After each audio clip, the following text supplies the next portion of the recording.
Και δική μου χαρά. Στο πραγματικά. χωριό πηγαίνεις? Ναι, πηγαίνω όποτε μπορώ. Πηγαίνω γιατί έχουμε και τις... Δεν υπάρχει φορά που να μην έχεις μια αναφορά στην πατρίδα σου που είναι το... Η Βέργη Σερών. Βέργη Σερών.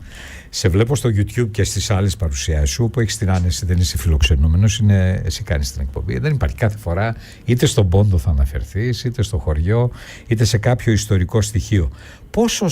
Πόσο σημαντικό είναι αυτό για σένα, δηλαδή όλη αυτό η ιστορική υποδομή στην πορεία σου, το ενδιαφέρον σου τώρα στα γεωστρατηγικά? Δηλαδή ένα νέο όπως είναι τα παιδιά μας, ας πούμε, που μεγαλώνουν, νομίζω ότι έχεις ένα γιο, δεν είναι? Ναι. Έτσι, είναι στη δουλειά. Αυτό το γεωστρατηγικό με σχέση με την ιστορία πόσο αξία έχει? Καταρχάς είναι πολύ ενδιαφέρον. Όταν παρακολουθείς, καταρχάς όταν διαβάζεις και όταν έχεις ένα γνωστικό υπόβαθρο για την ιστορία και παρακολουθείς και τις γεωπολιτικές εξελίξεις, νιώθεις ότι είσαι πάνω στον τροχό της ιστορίας και πηγαίνεις μαζί. Δηλαδή αποκτάς σαφώς και μία αντιληπτική ικανότητα πολύ διαφορετική από ό,τι αν δεν είχες γνωστικό υπόβαθρο σε θέματα ιστορίας, και πραγματικά οι μεγάλες δυνάμεις, ο τρόπος με τον οποίο δρούν και επεμβαίνουν και παρεμβαίνουν στις εξελίξεις δεν αλλάζει.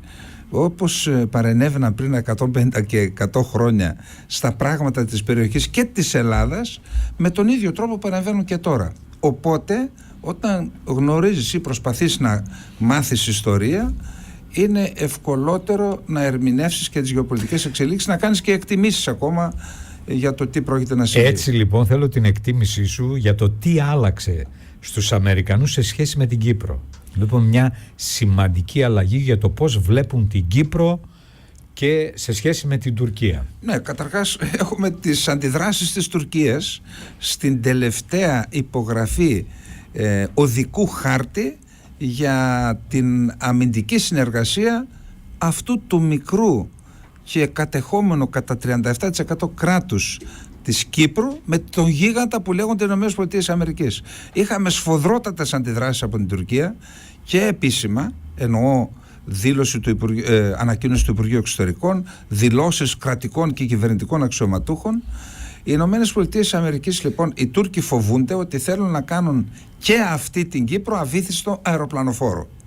Και αυτό συγκρούεται με τις στοχεύσεις της Άγκυρας, οι οποίες στοχεύσεις είναι ο έλεγχος ολόκληρης της Κύπρου. Εκτός αυτού, γιατί το κάνουν οι ΗΠΑ? Οι ΗΠΑ πιθανότατα θέλουν να διορθώσουν με βάση τα συμφέροντά τους πάντα το λάθος και το έγκλημα που έκαναν το 1974. Έβαλαν τους Τούρκους στην Κύπρο, αλλά όταν έβαλαν την Τουρκία στην Κύπρο ήταν μια δύναμη και απολύτως ελεγχόμενη από το ΝΑΤΟ και από τις ΗΠΑ χώρα. Απολύτως. Τώρα ο Ερντογάν προσπαθεί να χειραφετηθεί ο ίδιος και να κάνει και τη χώρα του περιφερειακή δύναμη. Είδαμε ότι κατέθεσαν επίσημα αίτηση για τους BRICS. Προχθές, μιλώντας για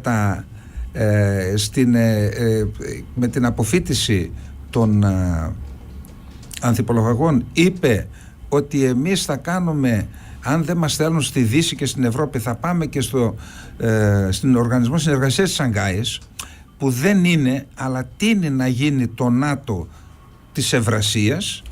Άρα πλέον ο Ερντογάν δεν είναι ένα υπάκουο παιδί για την Ουάσιγκτον. Και ακριβώς επειδή θέλει να μετατρέψει τα κατεχόμενα σαν μια στρατιωτική, ναυτική και αεροπορική βάση για να ασκεί γεωπολιτική επιρροή στη Μεσόγειο, αυτό ενοχλεί και τις ΗΠΑ και το Ισραήλ. Και έρχεται λοιπόν ως αντίβαρο σε αυτές τους σχεδιασμούς της Τουρκίας, έρχονται οι συμφωνίες. Η τελευταία, όπως είπαμε, είναι υπογραφή οδικού χάρτη για την αμυντική συνεργασία της Κύπρου και των ΗΠΑ. Αυτό σημαίνει ότι αν οι Κύπροι ζητήσουν όπλα θα τους τα δώσουν. Ναι, ήδη είναι δεύτερη άρση του εμπάργου. Από το 1988 οι ΗΠΑ έχουν επιβάλει εμπάργο στην Κυπριακή Δημοκρατία.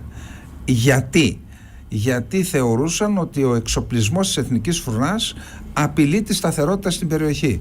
Ήθελαν να διατηρήσουν το status quo που είχαν δημιουργήσει με την εισβολή. Όταν όμως αυτό το status quo άρχισε να ανατρέπεται από τους ίδιους τους Τούρκους, πριν το 2022 και το 2023, για ένα χρόνο γίνεται άρση του εμπάργκο. Περιμένουμε να δούμε αν θα το άρουν για περισσότερα χρόνια το 2024 και έτσι πιθανότατα να δούμε από τις ΗΠΑ να εξοπλίζουν και την Κύπρο. Προς στιγμή να έχουμε συνεργασία μεταξύ της Εθνικής Φρουράς και της Εθνοφρουράς του Νιου Τζέρσι, του Μενέντες, που και αυτό ενοχλεί πολύ τους Τούρκους. Ακόμα και η παρουσία Αμερικανών πάνω στο νησί ενοχλεί τους Τούρκους, όπως ενοχλεί τους Τούρκους η παρουσία των Αμερικανών στην Αλεξανδρούπολη. Και έχουμε δεκάδες αναφορές για το ζήτημα της παρουσίας των Αμερικανών και στην Αλεξανδρούπολη. Πάμε να δούμε τώρα, Σάβα Καλεντερίδη, σε αυτό το περιβάλλον όπως έχει διαμορφωθεί μέχρι σήμερα, με τον πόλεμο στην Ουκρανία να εξελίσσεται και να κλιμακώνεται, με τη Μέση Ανατολή να συνεχίζει να φλέγεται, όπου η γραμμή αντιπαράθεσης χειροτερεύει, δηλαδή εντείνεται και ανοίγει.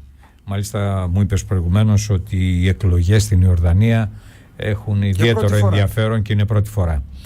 Να τα δούμε όλα αυτά από την ελληνική πλευρά, δηλαδή μετά την κατάρρευση την οικονομική και ό,τι συνέβη στη χώρα, μπήκαμε σε μια περίοδο σταθερότητας η οποία απαιτεί από τις πολιτικές δυνάμεις να έχουν συναίσθηση της κατάστασης στην οποία βρισκόμαστε και στο οικονομικό και στο γεωστρατηγικό. Να δούμε λοιπόν τα πράγματα των εξελίξεων σε σχέση με την ελληνική στρατηγική και πολιτική. Ναι. Καταρχάς να πούμε, και δεν έχουμε τη δυνατότητα και δεν πρέπει να αναφερθούμε σε λεπτομέρειες, ότι και πολιτικές σκοπιμότητες και ιδεολειψίες, αλλά και αντικειμενικές δυσκολίες που αντιμετώπισε η χώρα μετά την οικονομική κρίση δημιούργησαν μερικά προβλήματα στις ένοπλες δυνάμεις της χώρας. Τις ένοπλες δυνάμεις της χώρας δεν τις θέλουμε, ούτε τα όπλα, δεν τα αγοράζουμε για να κάνουμε πόλεμο. Για να μην γίνει πόλεμος τα αγοράζουμε. Η χώρα πρέπει να έχει ικανή αποτροπή για να μην ορέγονται διάφοροι, ιδιαίτερα η Τουρκία, πράγματα που αφορούν την εθνική μας κυριαρχία και τα κυριαρχικά μας δικαιώματα, και να μπορούμε να τα προστατεύσουμε. Γι' αυτό ασφαλώς υπάρχουν και τα κυκλώματα που θέλουν όπλα για να κερδίσουν λεφτά, όμως εμείς λέμε ότι η χώρα πρέπει να αξιολογεί τις απειλές και αναλόγως να εξοπλίζεται. Αυτός ο κανόνας παραβιάστηκε τα τελευταία 15 χρόνια και η Ελλάδα ξύπνησε όταν ήρθε αντιμέτωπη με δύο ζητήματα, κύριε Διαμαντόπουλε. Το ένα είναι η έφοδος της Τουρκίας στον Εύρο το 1920, την Καθαρά Δευτέρα. Ήταν μια κανονική έφοδος για να σπάσουν, το 2020. Το 2020, για να σπάσουν τα σύνορα και να αφήσουν ανοιχτό για μέρες και μήνες δημιουργώντας τεράστιο εσωτερικό πρόβλημα τη στιγμή που πάνε να σταθεροποιηθεί μια καινούρια κυβέρνηση. Θα έπεφτε η κυβέρνηση. Τα σχέδια τα έχουμε, είχαν 800.000 άτομα καταγεγραμμένα που θα περνούσαν σε πρώτη φάση, και στη συνέχεια, σε συνεργασία με το Ιράν, θα έφεραν Αφγανούς κυρίως και Πακιστανούς, περίπου 10-12 εκατομμύρια, για αποσταθεροποίηση της Ελλάδας και για να δημιουργήσουν στρατηγικού χαρακτήρα μουσουλμανικές κοινότητες στην Ευρώπη. Αυτό είναι σχέδιο να αφυπνιστούμε κάποια στιγμή. Η Ελλάδα λοιπόν τότε αντιλήφθηκε ότι δέχεται επίθεση και για πρώτη φορά έκανε αποτροπή. Για πρώτη φορά. Και είδαμε όλοι τότε όλη την Ευρώπη να έρχονται Ευρωπαίοι να σκυλοβρίζονται με τους Τούρκους και να λένε εδώ είναι σύνορα της Ευρώπης. Γιατί το έκαναν αυτό? Γιατί για πρώτη φορά η Ελλάδα δήλωσε ότι εδώ εγώ θα προστατέψω τα σύνορά μου. Τότε λοιπόν η Ελλάδα αφυπνίστηκε και είδε την απειλή, και το δεύτερο ήταν το Roots Race. Και με το Roots Race αντιμετωπίστηκαν και αντιμετώπισε η κυβέρνηση και η ηγεσία η στρατιωτική επιχειρησιακού χαρακτήρα προβλήματα στο πεδίο. 92 μέρες αλώνιζε το Roots Race, συνοδευόμενο από 25, μερικές φορές και 27 πολεμικά πλοία. Εκεί λοιπόν αφυπνίστηκε η κυβέρνηση και είχαμε τις παραγγελίες εκτάκτως και τον Μπελαρά και τον Ραφάλ. Και πολύ σωστά η προηγούμενη κυβέρνηση, γιατί το Ράδιο Θεσσαλονίκη είναι το ραδιόφωνο της αλήθειας και του δικαίου, η προηγούμενη κυβέρνηση, ΣΥΡΙΖΑ ΑΝΕΛ, είχε πάρει μια σωστή απόφαση για τα 82 F-16 να μετασκευαστούν, να εξυγχρονιστούν σε Viper. Έγιναν λοιπόν κάποια βήματα, αλλά δεν είναι αρκετά. Η Ελλάδα έχει μείνει πίσω. Πρέπει να αντιληφθούμε όλοι μας ότι η Ελλάδα πρέπει να εξοπλιστεί για να προστατέψουμε, αν θέλετε, και την ευημερία μας, για όσους δεν ενδιαφέρονται για την εθνική κυριαρχία και τα κυριαρχικά δικαιώματα, δεν υπάρχει ευημερία χωρίς εθνική ασφάλεια. Και εδώ πιστεύω ότι έχει τεράστια ευθύνη και η κυβέρνηση και όλο το σύστημα, διότι οι ίδιοι είναι σε αυτόν τον τομέα όλοι τους. Η Ελλάδα πρέπει να αποκτήσει εθνική αμυντική βιομηχανία. Είναι και ένας αναπτυξιακός μοχλός αυτό. 5 χρόνια δεν μας έχουν παρουσιάσει ένα σύστημα που να παράγεται στην Ελλάδα. Παίρνουμε απ' έξω, πληρώνουμε λίτρα στην ουσία σε άλλες χώρες για να εξασφαλίζουμε, για ένα διάστημα. Και ελέγχουν και τα λογισμικά. Ελέγχουν και τα λογισμικά και στην κρίσιμη στιγμή δεν ξέρεις αν θα λειτουργήσει. Ήρθε η ώρα για ένα αντι-drone σύστημα. Οι Τούρκοι ετοιμάζουν δικής τους κατασκευής. Έχουμε ελληνικής έμπνευσης και κατασκευής ένα σύστημα αντιμετώπισης ανέμακτο και χωρίς πυρά των μη επανδρομένων αεροσκαφών, γενικώς εμπροκειμένου της γείτονος. Είναι αυτό που εξήγηλε ο Έλληνας Πρωθυπουργός και ο κύριος Δένδιας εδώ στη Θεσσαλονίκη για έναν θόλο αντι-drone στην Ελλάδα. Δουλεύουν ελληνικά μυαλά, επιτέλους. Ποιος είναι ηλεκτρονικός. Δουλεύουν ελληνικά μυαλά στην αιχμή της τεχνολογίας που είναι σχετική με το θέμα, και πιστεύω ότι η Ελλάδα θα εξασφαλιστεί σε πολύ μεγάλο βαθμό και θα μπορέσει να αντιμετωπίσει αυτή την απειλή. Και για τους ακροατές και τους θεατές στο YouTube του Αρθές, αυτή η απειλή είναι υπαρκτή, και το γεγονός ότι η Τουρκία εξάγει αυτά τα οπλικά συστήματα, αναφέρουμε στα μη επανδρομένα αεροσκάφη σε δεκάδες χώρες, δείχνει ότι κάτι μπορούν να κάνουν. Συμμετέχουν στον πόλεμο της Ουκρανίας, στη Λιβύη, έπαιξαν καθοριστικό ρόλο για να μην καταλάβει ο Χαφτάρ την Τρίπολη, που είχε καταστροφικά αποτελέσματα για μας. Το τουρκολιβικό μνημόνιο ήταν το αντίτιμο που πλήρωσε ο Σαράζ στον Ερντογάν. Άρα η Ελλάδα αποκτά ένα οπλικό σύστημα ανέμακτο για να αντιμετωπίσει μια σοβαρή απειλή που συνιστούν τα τουρκικά μη επανδρομένα αεροσκάφη. Για να δούμε λίγο, καθώς έχουμε εκλογές στην Αμερική, σε ένα κρίσιμο σημείο, με όλη την αναταραχή που προέκυψε λόγω της αλλαγής στην ηγεσία των Δημοκρατικών, η χώρα πώς βλέπει τις εξελίξεις στην Ουκρανία και την μεγάλη και ανθρωπιστική και γεωστρατηγική αλλαγή που φαίνεται στην Μέση Ανατολή. Λοιπόν, εδώ πρέπει να δούμε το εξής. Τη δεκαετία του 60 και του 70 και του 80 στις Ηνωμένες Πολιτείες Αμερικής το κατεστημένο των βιομηχανιών παραγωγής οπλικών συστημάτων ήταν αυτό που καθόριζε σε ένα πολύ μεγάλο βαθμό την εξωτερική πολιτική της Ουάσιγκτον. Πόλεμοι, διότι για να υπάρχουν οι αμυντικές βιομηχανίες, για να παράγουν συστήματα, αυτά πρέπει κάπου να δοκιμάζονται, εκεί να εντοπίζονται τα λάθη, να γίνεται η εξέλιξη. Αυτή είναι η πραγματικότητα δυστυχώς. Τις δεκαετίες του 90 και του 2000, αν δούμε στον πίνακα του χρηματιστηρίου της Νέας Υόρκης, τη θέση αυτών των βιομηχανιών άρχισαν βήμα-βήμα να τις υποσκελίζουν και να τις παίρνουν εταιρείες υψηλής τεχνολογίας. Αυτή τη στιγμή στις 10 πρώτες είναι αυτές. Όμως οι εταιρείες υψηλής τεχνολογίας δεν ενδιαφέρονται για πολέμους.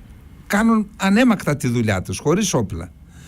Αυτό δημιούργησε ένα σοβαρό πρόβλημα στο κατεστημένο που προείπαμε. Αυτό το διάστημα έκαναν αντιπιθέσεις φυσικά στο Ιράκ, στο Αφγανιστάν.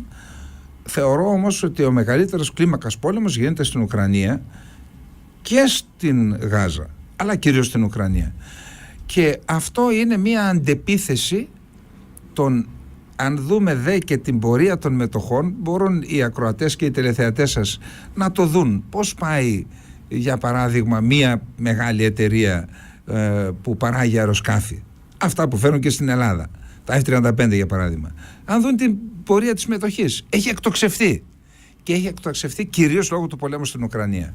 Ασφαλώς δεν γίνεται μόνο γι' αυτό ό,τι γίνεται στην Ουκρανία. Υπάρχουν και άλλες επιδιώξεις.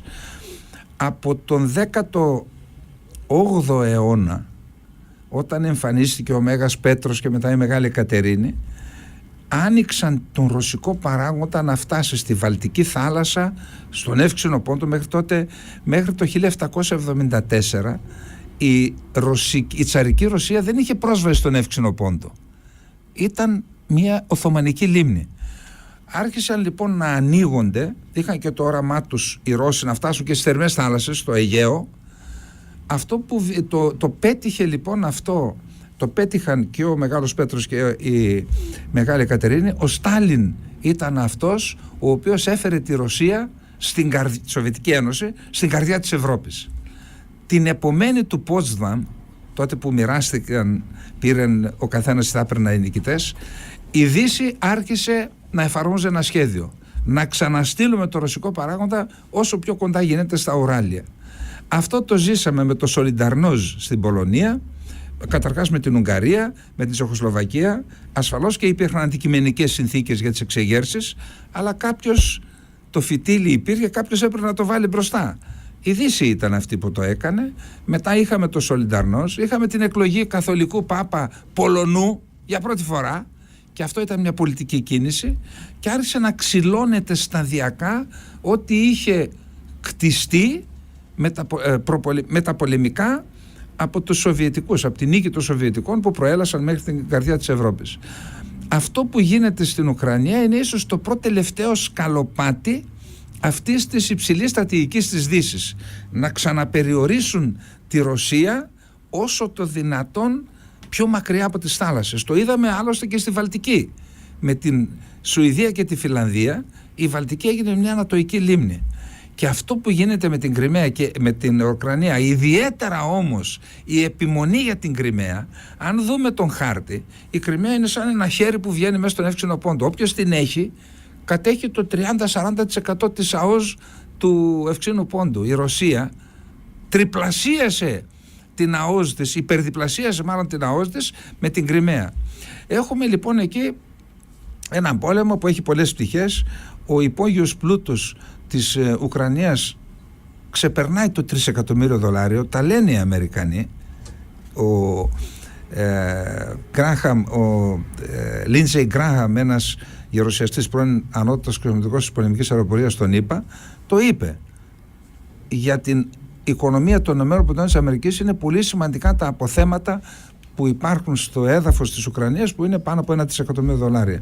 Άρα εκεί έχουμε έναν πόλεμο τεράστιο, ο οποίος είναι και παράλληλα πόλεμος φθοράς, έτσι. Φθήρεται η Ουκρανία, δεν έχει μείνει ποτέ όρθιο, δεν ξέρω πόση ποσότητα ηλεκτρικής ενέργειας μπορεί να παράξει. Είναι πόλεμος φθοράς και της Ρωσίας. Και της Ρωσίας. Και εδώ αυτός είναι ένας παράγοντας πολύ σημαντικός στο πόσο η Ρωσία χάνει δυνάμεις κάθε μέρα και δεν είναι μόνο δυνάμεις, είναι και κοινωνικές δυνάμεις. Η Ρωσία μπορεί να είναι μια τεράστια χώρα, αλλά ξέρετε δεν έχει ανθρώπινο δυναμικό απεριόριστο. Είναι 150 εκατομμύρια. Και η Ουκρανία ήταν 55 εκατομμύρια. Δεν είναι μια μικρή χώρα η Ουκρανία. Παρ' όλα αυτά είναι μια πυρηνική δύναμη, έχει υψηλή τεχνολογία η Ρωσία, και αν θέλετε, και να πάμε τώρα και στα δικά μας. Τι κάνουμε εμείς τώρα? Εμείς θα πρέπει να ακολουθήσουμε μια πολιτική που να εξυπηρετούν τα εθνικά συμφέροντα. Και ασφαλώς υπάρχουν πολλές οπτικές γωνίες. Εγώ δεν θέλω να κατηγορήσω κανέναν ότι με την πολιτική του θέλει να βλάψει τα εθνικά συμφέροντα. Το θέμα είναι πώς τα ορίζει και αν τα βλέπει. Η Ελλάδα έχει 500.000 Έλληνες στη Ρωσία και στην Ουκρανία. Και τώρα είναι σε ρωσοκρατούμενες περιοχές. Η πολιτική της Ελλάδας έπρεπε να καθοριστεί από αυτό. Αυτό το κράτος, κύριε Διαμαντόπουλε, εάν δούμε, υπάρχει μια διαδικασία που λέγεται στρατηγική συρρίκνωσης του ελληνισμού. Σε κάθε φάση που συρρικνώθηκε ο εξωελλαδικός ελληνισμός υπήρχε ο ρόλος του ελλαδικού κράτους. Ο αρνητικός ρόλος. Να μην ξαναπαίξουμε και τώρα αυτόν τον ρόλο. Η πολιτική της Ελλάδας πρέπει να χαράσεται με βάση τα συμφέροντα των Ελλήνων που κατοικούν στην Ουκρανία και στην Ρωσία. Τώρα, όσον αφορά τα ελλαδικά, εκεί τις τελευταίες μέρες είχαμε την απέλαση 6 Βρετανών. Αυτά είναι προήμια πολέμου, όπως είπαμε. Και ο πόλεμος αυτός, αφού ξεφεύγει από την Ουκρανία, αυτές τις μέρες ήταν ο Στάρμερ, ο πρωθυπουργός της Αγγλίας, ήταν την Παρασκευή. Ήταν στην Ουάσιγκτον με τον Biden και συζήτησαν το θέμα της παραχώρησης άδειας στους Ουκρανούς να κτυπήσουν στόχους στο εσωτερικό της Ρωσίας, βαθιά.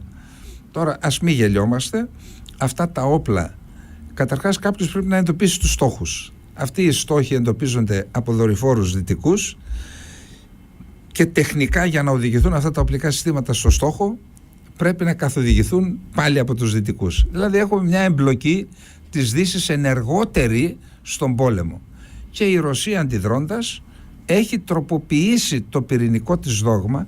Μόλις μπήκε το θέμα αυτό έκανε τροποποίηση του πυρηνικού της δόγματος.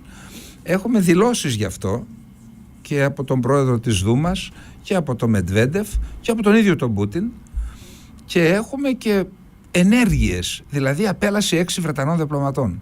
Αυτό, είμαστε στο κατόφλι ενός πολέμου και αυτός ο πόλεμος δεν πιστεύω ότι θα πατήσει κάποιος το κουμπί, γιατί ανοίγει μετά η πόρτα του τρελοκομείου, δεν θα υπάρχει πλανήτης.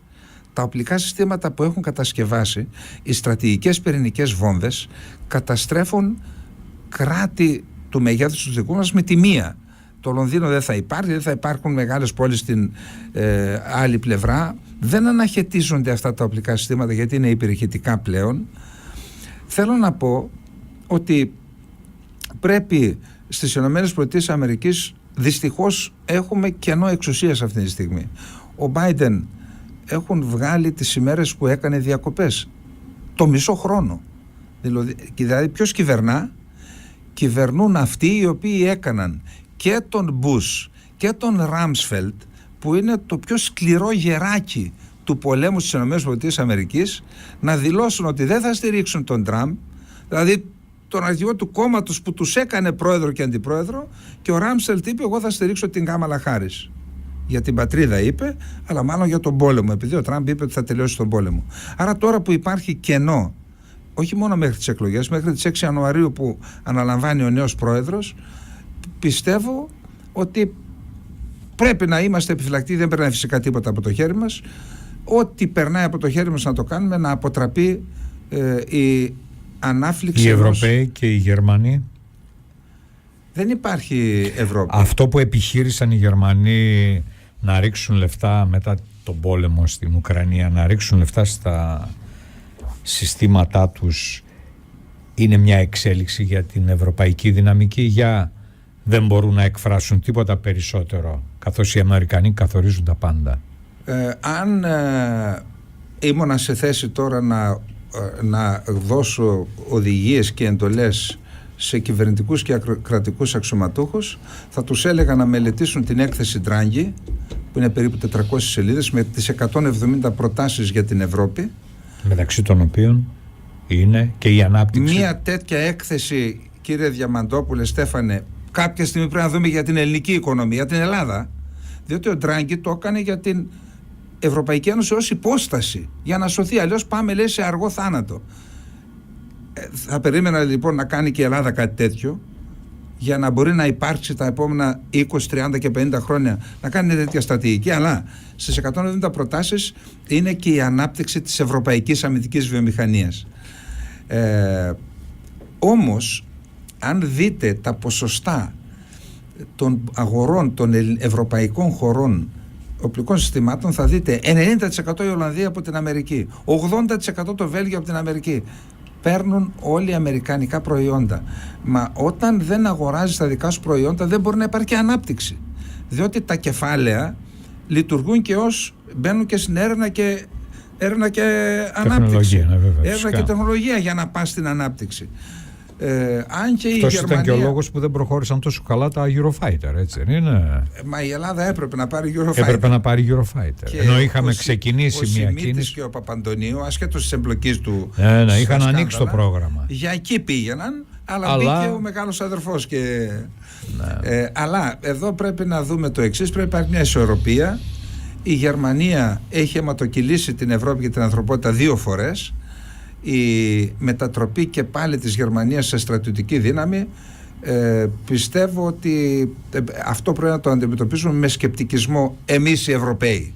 Υπάρχει το η Γαλλία, αντιμετωπίζουν πάντως οι Αμερικανοί. Έτσι. Υπάρχει η Γαλλία, υπάρχει η Ιταλία, υπάρχει η Ελλάδα, να αναπτυχθεί η αμυντική βιομηχανία και σε άλλες χώρες ισόρροπα και να μην πάμε πάλι σε μια πανίσχυρη οικονομικά και στρατιωτικά Γερμανία. Μπορεί αυτό να μετραπεί και σε έναν εφιάλτη για την Ευρώπη.